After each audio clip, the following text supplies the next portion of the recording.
আসসালামু আলাইকুম। আইনজীবী হিসেবে নিবন্ধিত হবার পরে জুনিয়র বা যারা আপকামিং পরীক্ষার্থী আছেন তাদের কাছ থেকে প্রচুর পরিমাণে কিছু কোশ্চেন পেয়েছি, কিছু কমন কোশ্চেন যে ভাই আপনি কিভাবে প্রস্তুতি নিয়েছেন বা আদতে কোর্ট প্র্যাকটিসটা কতটা গুরুত্বপূর্ণ, ড্রাফটিং কিভাবে করব বা ড্রাফটিং পার্টটা কিভাবে করছেন, প্রিলির সময় কিভাবে পড়ছেন, রিটেনের সময় কিভাবে পড়ছেন, কতটুকু পড়ছেন, কোচিং কি এখানে ম্যান্ডেটরি কিনা। তো ভাইয়া বা আপুরা, সত্যি কথা বলতে আমি এই বিষয়ে অভিজ্ঞতা অতটা নাই, জাস্ট আমি কিছু মাস প্রিপারেশন ছিল আমার, ওই সময় আমি আশেপাশে দেখেছি বা আমি নিজে পড়ালেখা করার সময় কিছু বিষয় ফেস করেছি বা পরীক্ষার হল বা এই 3টা ধাপ পার করার মোমেন্টে আমি যেসব বিষয় আমার অভিজ্ঞতা তখন হয়েছে সেসব বিষয় শেয়ার করার চেষ্টা করব। আশা করি বেশ কিছু গুরুত্বপূর্ণ বিষয় আপনারা জানতে পারবেন। এটা একান্ত আমার ব্যক্তিগত মতামত আমি দিব। তো আমরা পরীক্ষা দিয়েছি নভেম্বরে প্রিলি, ডিসেম্বরে রিটেন দিয়েছি 1 মাসের ব্রেকে, তারপর 2-3 মাস পরে ভাইবা দিয়েছি। তো ভাইবার রেজাল্ট হয়েছে মার্চের 9 তারিখে। তো আলহামদুলিল্লাহ সব মিলায় আমাদের প্রিলি রিটেনের মধ্যে গ্যাপটা কম ছিল এবং আমাদের ইন্টিমেশন জমা দেওয়ার, আমার ইন্টিমেশন জমা দেওয়ার প্রায় 1 বছরেরও 2-1 মাস পরে পরীক্ষাটা হয়েছে। মোটামুটি 12 থেকে 14 মাস পরে প্রিলি পরীক্ষাটা আমি পেয়েছি। তো এই মুমেন্টটা আমার অলরেডি মাস্টার্স পরীক্ষা চলতেছিল। দেন আমি কোর্টে জুনিয়র হিসেবেও জয়েন করি একটা চেম্বারে। আমি মোটামুটি ওইখানে বেশ ব্যস্ত সময় পার করতেছিলাম। তো আমি কোর্ট এনভায়রনমেন্ট, কিছু কোর্ট প্র্যাকটিস আসলে শিখতে পারছিলাম, তখন ড্রাফটিংটা আরো রিয়েল ভাবে শিখতে পারছি। আদতে এই বিষয় বাদে কোর্ট প্র্যাকটিসটা খুব একটা আমার আসলে কাজে লাগে নাই। হ্যাঁ, আরেকটা যে বিষয়টা লাগছে কাজে, আমি কনফিডেন্ট ছিলাম যে আসলে কনফিডেন্সটা আসলে এখানে একটা বুস্ট আপ হয়েছে কোর্ট। তো আমি প্রথম থেকে আসি, আমি আসলে নতুন কোনো বই পড়ি নাই। এই বইটা আসলে আমার অনার্স ফার্স্ট ইয়ারের লাস্টেই কেনা ছিল। তো আমি তখন থেকে আসলে ডিসাইড করা ছিল আমার যে আমি আইনজীবী আমাকে হতেই হবে এবং অ্যাজ সুন অ্যাজ পসিবল যেন আমি আর্লি হইতে পারি, কারণ একটা পরীক্ষা মিস করলে 2-3 বছর হবে। তো এইটা আমাকে খুব প্রেশারাইজ করছে যে প্রথমবার না হলে কি হবে। বাট এই বইটা আমি যখন কিনেছি, কেনার পরে যে ধুমায় পড়ে শেষ করে ফেলেছি বিষয়টা সেটাও না। বাট আমি একাডেমিক বইয়ের পাশাপাশি একাডেমিক পড়ার পাশাপাশি যদি কোনো টপিক ওইখানে বুঝতে সমস্যা হয়তো আমি এই আইন পাঠ থেকে পড়তাম। তো এইটা হয়তো আমার ফ্রেন্ড 2-1 জানে বা দেখছে, আমি হয়তো কাউকে ওইভাবে বলাও হয় না, আমাকে ওইভাবে পড়াও হয় নাই। দেন অনার্স শেষ হলো, আলহামদুলিল্লাহ একটা রেজাল্ট হয়েছে ভালো। দেন ইন্টিমেশন জমা দেওয়ার পরে পরীক্ষা আসবে ওই নোটিশ না দিলে আসলে পড়াটা হচ্ছিল না। তো এরকম করতে করতে আসলে কোর্ট প্র্যাকটিসে ঢুকে যাওয়া, টুকটাক করে পড়তেছিলাম নিজেই। আমাদের অনেক ফ্রেন্ডকে দেখলাম ওরা বিভিন্ন কোচিং সেন্টারে ভর্তি হলো। তো আমার কাছে কখনোই মনে হয় নাই যে কোচিং সেন্টারটা ম্যান্ডেটরি।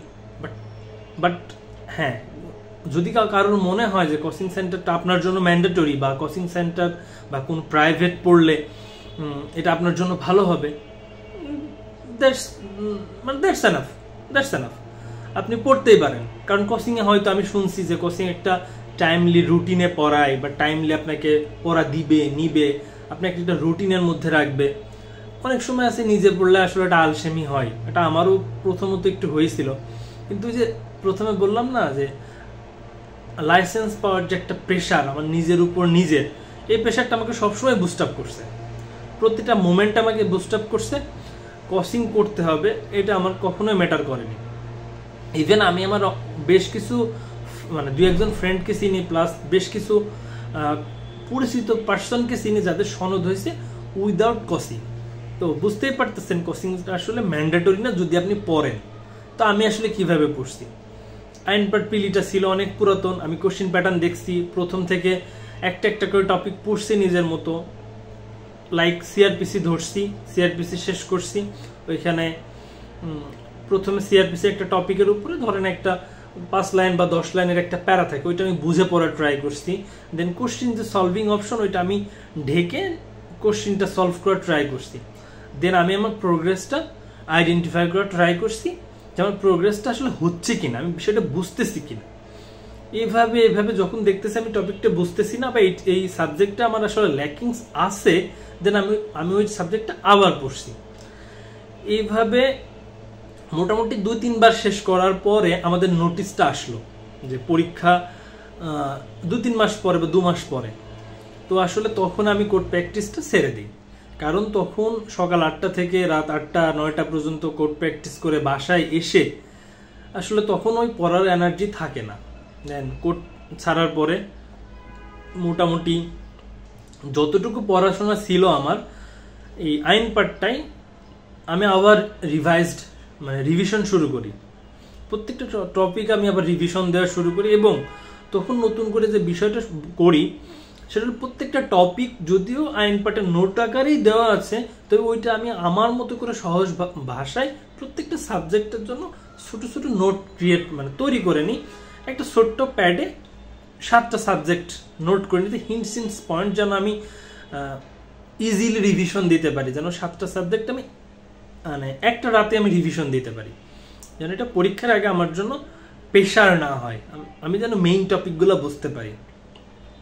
তো এরকম 2-3 বার আমি যখন পড়ছি তখন আমাদের গ্রুপে আমাদের ফ্রেন্ডরা, আমাদের সিনিয়র 2-1 যারা পরীক্ষার্থী ছিল বা বিভিন্ন জায়গায় ওদের সাথে কথা হতো, ওরা অনেকে যারা কোচিং করতো ওদের সাথে কথা 2-1 বার হয়েছে। তো ওদের যে বিষয়টা আমার কাছে মনে হয়েছে যে ওদের অনেক একটা সিকোয়েন্সে রাখতো, এই জন্য ওরা ভালো করার সম্ভাবনা ছিল কিছু সাবজেক্টে। বাট আমার কাছে এতটুকু কনফিডেন্স আছে যে কোনো পার্সন যদি নিজে পড়তে পারে বুঝে, আশা করি এই সাবজেক্টে সমস্যা তার ওইভাবে হবে না।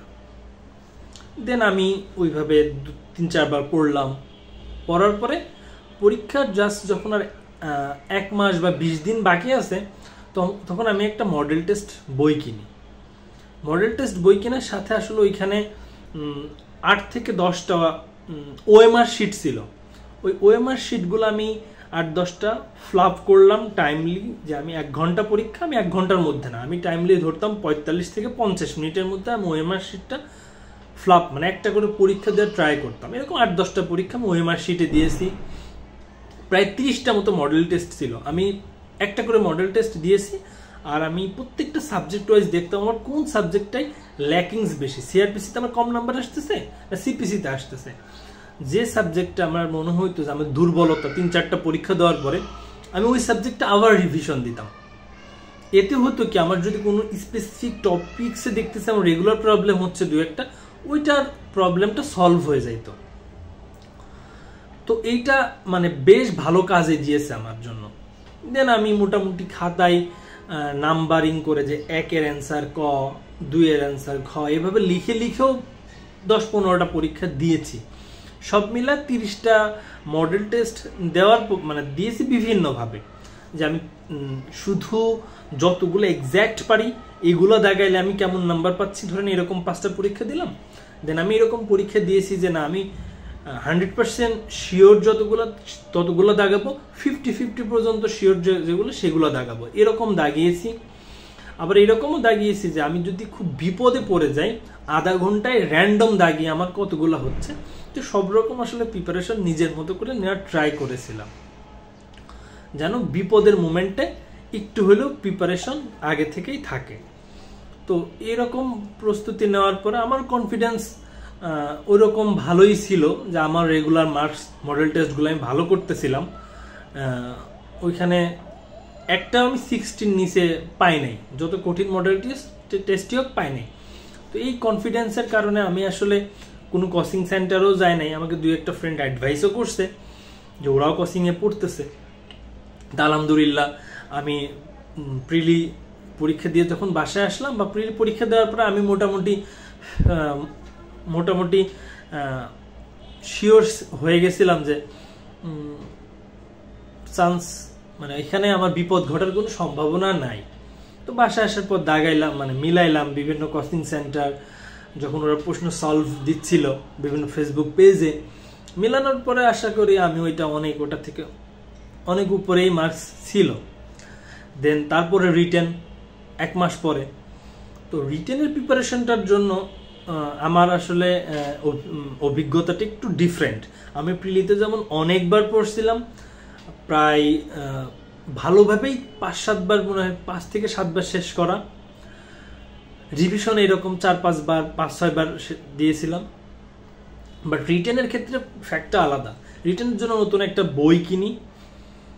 বইয়ের আসলে বইটা জাস্ট এই জন্য কেনা যে বইয়ের কোশ্চিন প্যাটার্নটা কিভাবে হয়, কিভাবে কোশ্চিন প্যাটার্ন বা কিভাবে কোশ্চিন করে, কোশ্চিন কিভাবে লিখতে হয়। কারণ আমরা অনার্সে যেভাবে লিখছি এখানে এরকম না, সিস্টেমটা একটু ডিফারেন্ট। তো আমি জাস্ট কোশ্চিন প্যাটার্নটা দেখার জন্য লিখছি, মানে বইটা কিনেছিলাম। বাট আমি বিভিন্ন যারা বিগত সালে পরীক্ষা দিয়েছে বা যাদের পরীক্ষা সম্পর্কে ধারণা অনেক ভালো, এদের কাছ থেকে যে ইনফরমেশনটা নিয়ে ট্রাই করেছিলাম যে টু দ্য পয়েন্ট অ্যান্সার করতে হবে।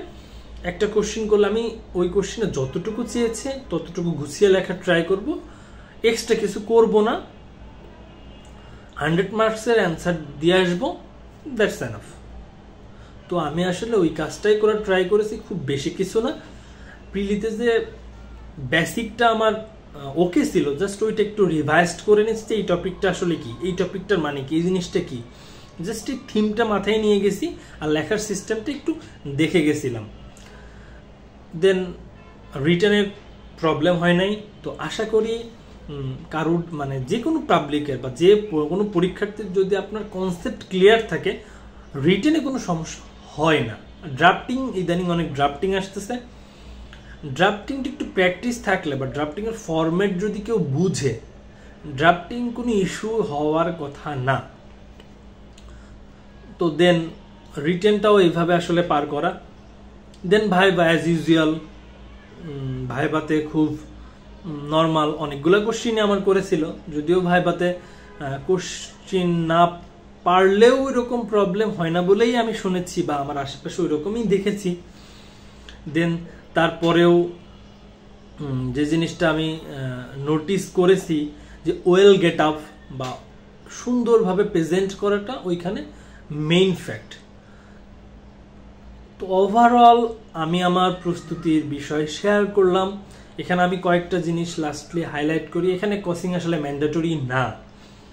কোচিং আপনি চাইলে করতে পারেন, না চাইলে করতে পারেন না। যদি আপনি নিজে পড়তে পারেন, কোচিং কোনো ম্যাটারই না। কোচিং আপনার এক্সট্রা কিচ্ছু পড়াবে না।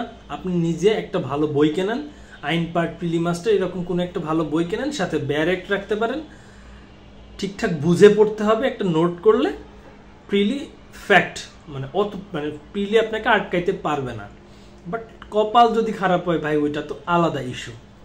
আর কনসেপ্ট ক্লিয়ার থাকলে আর লেখার ফরম্যাট, লেখা যদি একটু মানে বোঝার মতো হয়, তাহলে পারে রিটেন ম্যাটার না, রিটেন ইস্যু না। জাস্ট কোশ্চেনটা ধরতে হবে যে এই কোশ্চেনে কি চেয়েছে, যতটুকু চেয়েছে ততটুকু লিখতে হবে। কিন্তু রিটেনে মেইন চ্যালেঞ্জ আমার কাছে যেটা মনে হয়েছে, 4টা ঘন্টা টানা লেখা। It's so tough, so tough. কারণ আমরা ওই ইংলিশ লিখে আসছি 2 ঘন্টা, 2.5 ঘন্টা, 1.5 ঘন্টায়, ওইটা টানা 4 ঘন্টা লেখা, ইটস সো টাফ। তো এটা ছিল আসলে আমার বার কাউন্সিলের প্রিলি, রিটেন, ভাইবার জার্নিটা। আমি আমার একান্ত ব্যক্তিগত মতামত দিয়েছি, আমি কি করেছি জাস্ট সেটাই বলেছি। তো যদি কারোর মনে হয় যে আপনি এটা 2-1টা পয়েন্ট নিতে পারেন বা এই জিনিসটা থেকে নেওয়া উচিত, আশা করি নিতে পারেন। ধন্যবাদ। সামনেই হয়তো পরীক্ষার নোটিশ দিবে। সবার জন্য শুভকামনা, আমার জন্য দোয়া করবেন। ভালো থাকবেন। আসসালামু আলাইকুম।